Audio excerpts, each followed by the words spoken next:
नमस्कार, मी डॉक्टर श्वेता दवणे.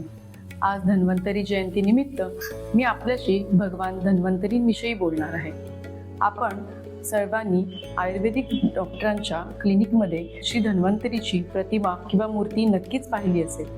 श्री भगवान धन्वंतरींना देवतांचे डॉक्टर अशी संज्ञा आहे.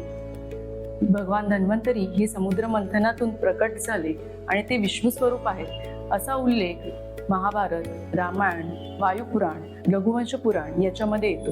त्याचप्रमाणे मिलिंद पन्नोलिखित पाली ग्रंथांमध्येही धन्वंतरीचा उल्लेख आढळतो. जसे आपण संपत्ती आणि सुबत्तेसाठी श्री लक्ष्मीची आराधना करतो आणि आपल्या बुद्धीसाठी गणरायाला साकडे घालतो, विविध सांसारिक अडचणींसाठी विविध देवांना नवस करतो, परंतु आपण आरोग्यासाठी साकडे घालायला नेहमीच विसरतो. आरोग्य हाच दागिना, हा फक्त सुविचारापुरताच मर्यादित राहतो.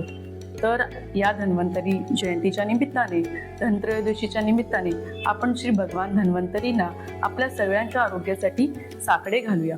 श्री भगवान धन्वंतरी हे समुद्र मंथनातून प्रकट झालेले अमृत कलशधारी, सर्व रोगांचा नाश करणारे, विष्णू स्वरूप असणारे श्री भगवान धन्वंतरी यांना आजच्या दीपावलीच्या निमित्ताने आपल्या चांगल्या आरोग्यासाठी प्रार्थना करूया. धन्यवाद. ओम नमो भगवते वासुदेवाय धन्वन्तये अमृतकलशहस्ताय सर्वामया विनाशनाय